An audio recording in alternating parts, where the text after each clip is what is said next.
Il était une fois un petit ours qui s'appelait Nounours. Nounours ressemblait à tous les petits ours en peluche. Il avait de grandes oreilles, il avait un joli petit museau, il avait un petit bidon et des petites pattes, toutes veloutées. Nounours était câlin et soyeux, mais il avait beau ressembler à tous les nounours de la terre, Nounours ne se sentait pas du tout de son propre pays, car il y a bien sûr des ours américains qui se sentent américains, des grizzlies. Il y a des ours chinois qui se sentent chinois et qui mangent le saumon à la baguette. Il y a des ours canadiens qui font des igloos et qui roulent dans leurs igloos pour se protéger du vent. Il y a des ours russes qui courent en Sibérie et qui jouent à faire des traces dans la neige avec leurs grosses pattes, comme font tous les petits-enfants de Sibérie.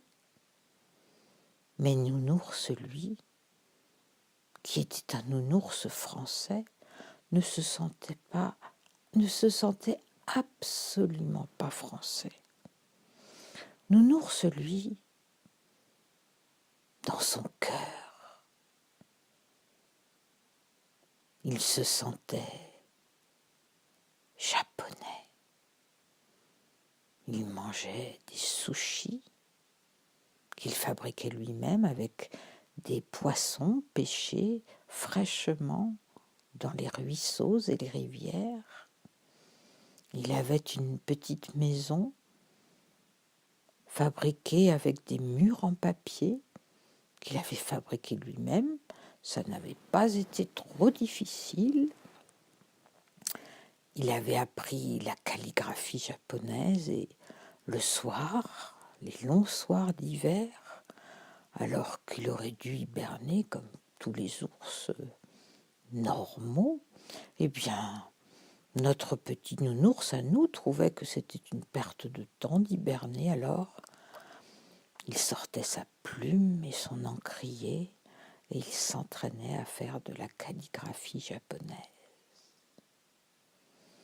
Nounours aimait aussi beaucoup les haïkus, ces tout petits poèmes en une ou deux phrases, et il en fabriquait aussi, et il les écrivait de sa belle écriture en calligraphie japonaise, et ensuite il les accrochait avec de la pâte à fixe sur les murs en papier de sa maison en papier.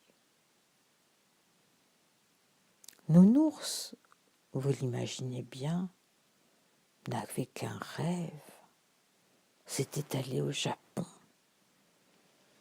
Voir si, là-bas, il se sentirait un peu plus chez lui, parce qu'enfin, Nounours français ne se sentait pas français, il se sentait même un peu étranger dans son propre pays, alors il se disait « Moi qui aime tant le Japon, qui me semble tellement japonais, sûrement là-bas, je me sentirai chez moi. » C'est important de se sentir chez soi quelque part. Alors un jour, notre petit nounours décida de tout quitter. Momentanément, mais enfin, sait-on jamais quand on part à l'aventure. Nounours décida de tout quitter pour aller au Japon. Mais c'est loin le Japon, on a beau être qu'un grand nounours avec de grandes jambes. C'est difficile de prendre l'avion quand on est un nounours. Mais Nounours avait de grandes et brillantes idées. Nounours n'avait pas peur du froid, parce qu'enfin, avec son épaisse fourrure, avec son gras dans la peau, il pouvait supporter bien des températures hivernales. Alors Nounours réfléchit longuement et puis soudain, l'idée lui vint, comme ça, en lisant un journal. Il alla dans un magasin et il acheta la plus grande valise qu'il put trouver.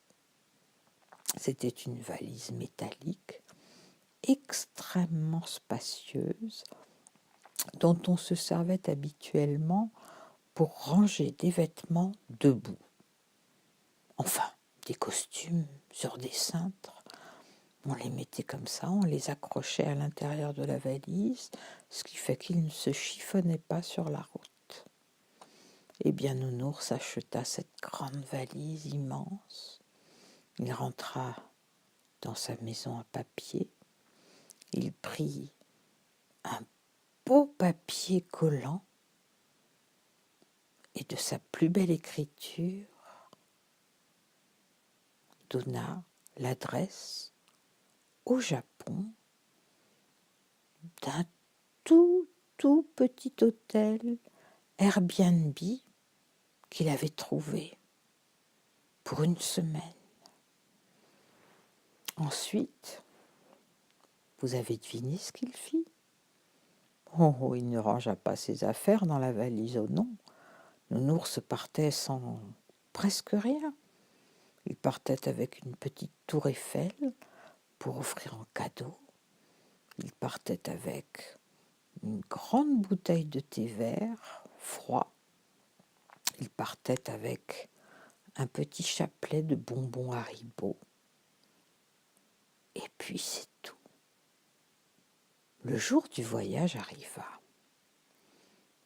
Nounours partit très tôt le matin de manière à ne croiser personne à l'aéroport et à ne faire peur à personne.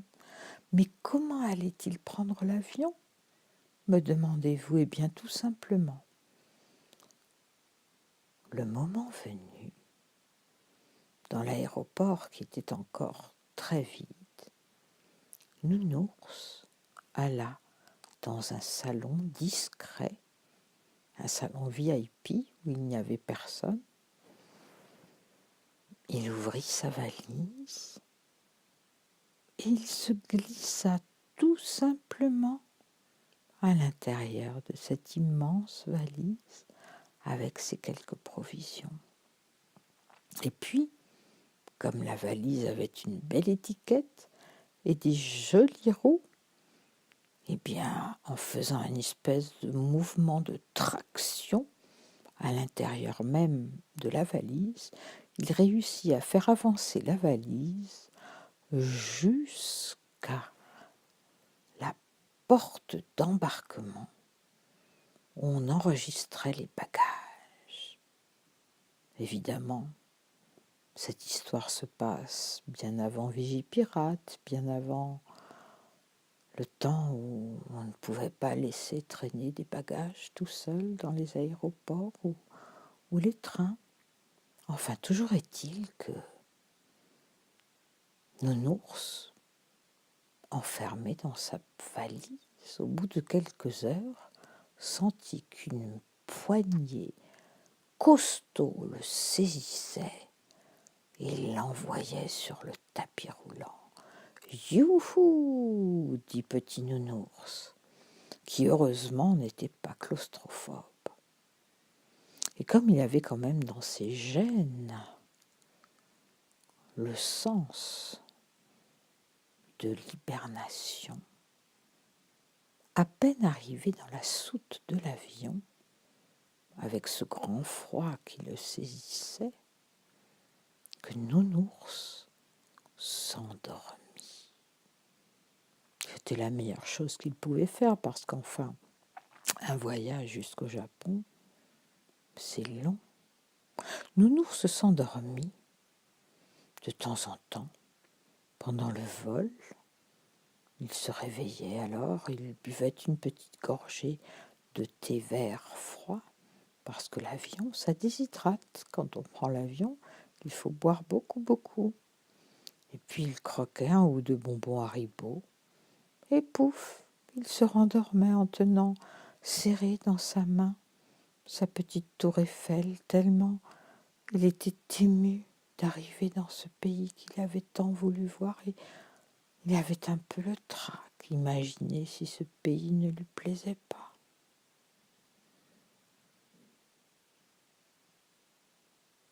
Nounours s'endormit à nouveau et il aurait dormi encore longtemps s'il n'avait pas entendu un bruit énorme tout près de lui. L'avion était arrivé. On vidait la soute, plouc, plouc, plouc, sans faire attention à le ménager. Des hommes saisissaient les valises et les jetaient sur des espèces de caddies roulants. Et enfin, après un long moment, notre petit nounours, dans sa grande valise, atterrit sur l'immense tapis roulant où les voyageurs venaient chercher les bagages. Nounours se disait: comment vais-je sortir du tapis roulant sans me faire remarquer? Il n'eut pas à réfléchir longtemps, car, à sa grande stupéfaction, à peine fut-il posé sur le tapis roulant qu'une main l'attrapa et il se mit à rouler, rouler, rouler, guidé par une main inconnue. « Au voleur, on me vole !» voulut crier Nounours, mais il se tut, c'était peut-être sa chance.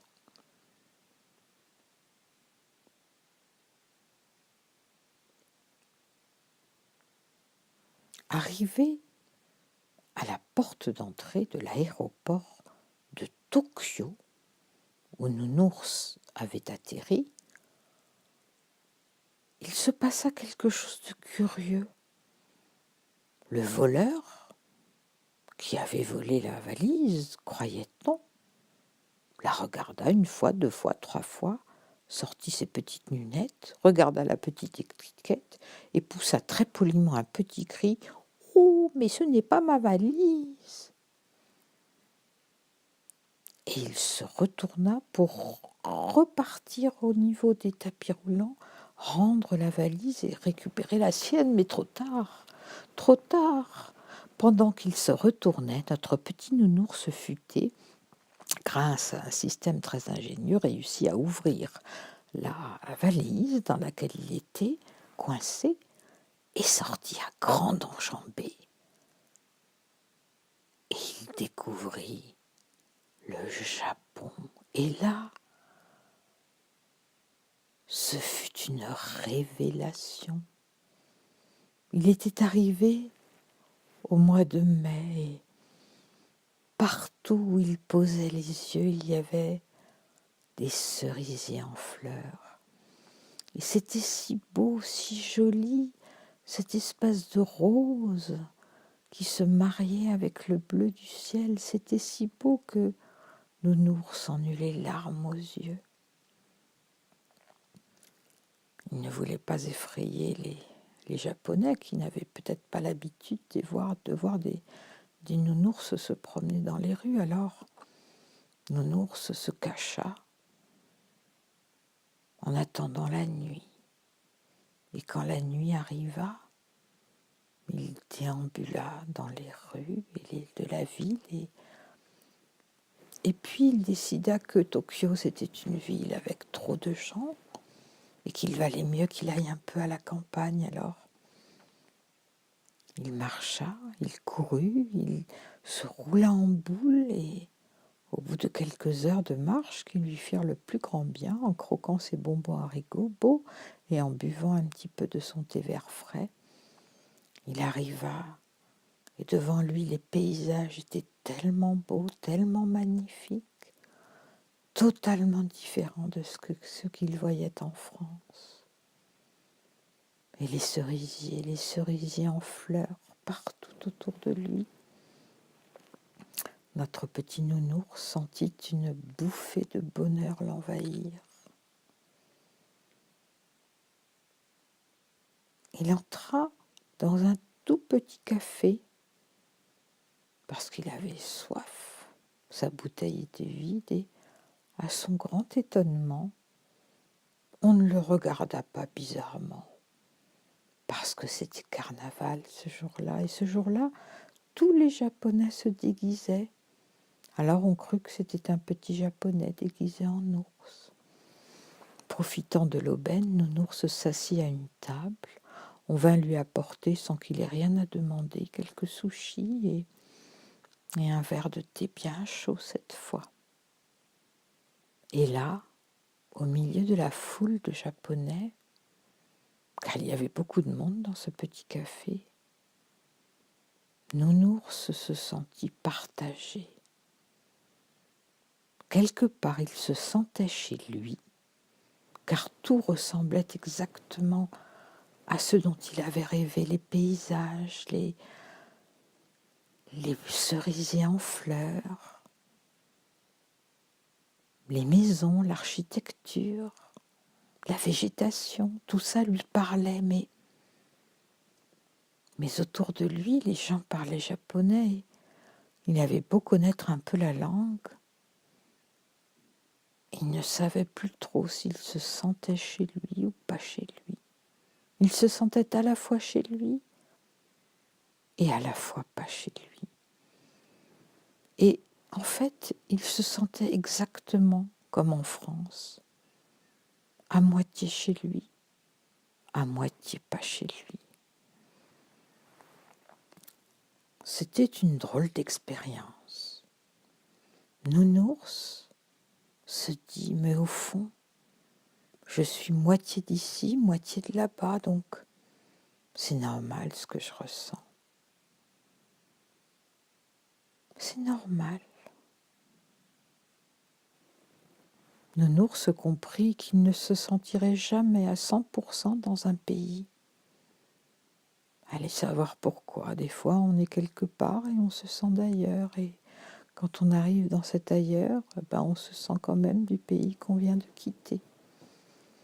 Nounours se posa là ces questions philosophiques et décida de profiter grandement des 10 jours de vacances qu'il avait choisi de passer au Japon. Et comme les jours de carnaval durèrent 10 jours, eh bien, il put se promener sans se cacher, et tout le monde le prenait pour un Japonais déguisé dans une peau de nounours. Les enfants riaient en le voyant et le montraient du doigt. Et lui s'amusait à leur courir après. Et puis un jour qu'il se reposait adossé contre le tronc rugueux d'un cerisier, il vit s'approcher de lui un petit écureuil. Un tout petit écureuil aux yeux futés et très en amande qui lui dit « Toi, nounours, je le sais bien, tu n'es pas un déguisement, tu es un vrai nounours. » « Mais comment le sais-tu » demanda Nounours au tout petit écureuil. « Je le sais, parce que tu sens le nounours. »« Et comment sais-tu que je sens le nounours ?»« Je le sais, parce qu'un jour, je suis allée dans une immense réserve d'animaux et là, il y avait un ours et il sentait exactement comme toi. Vous autres, les ours, vous avez une odeur d'ours. » Nounours fut très étonné, mais ravi quand même de rencontrer un petit écureuil sympathique avec qui converser. Et pendant les quelques jours qui lui restaient à passer au Japon, il prit le petit écureuil avec lui et lui fit visiter lui fit faire les grandes promenades que lui-même avait faites. Et le petit écureuil était bien content. Il se sentait à l'abri, caché dans les oreilles de Nounours. Et c'est alors que le petit écureuil expliqua à Nounours que De toute sa vie, il ne s'était jamais senti japonais, quoique japonais et né au Japon, et que toute sa vie, il s'était senti français, que son grand rêve était d'habiter en France et que il s'était construit une petite maison en bois dans un arbre, exactement comme une maison à la française, malgré sa petite cuisine américaine. Et son rêve, c'était d'aller en France. Alors, Nounours, qui était gentil, qui était soyeux, qui était moelleux, qui était le plus adorable des petits nounours, proposa à Casse-Noisette, le petit écureuil, de l'emmener avec lui. Et c'est ainsi que le dernier jour du carnaval, Nounours et son petit écureuil Casse-Noisette montèrent hardiment la rampe d'escalier qui les conduisit dans l'avion qui devait les ramener à Paris, sans qu'aucun des passagers ni des membres de l'équipage ne se pose de questions. Car les Japonais, ils sont un peu fous, ils sont un peu sympathiquement fous. Ça les étonne pas du tout qu'on prenne l'avion déguisé en nounours ou en petit écureuil. Encore que, pour être déguisé en petit écureuil, il faut être un tout, tout, tout, tout, tout petit bonhomme. Et c'est ainsi que Nounours, le nounours, rentra en France avec Casse-Noisette qui rêvait de découvrir la France. Mais ça, c'est une autre histoire.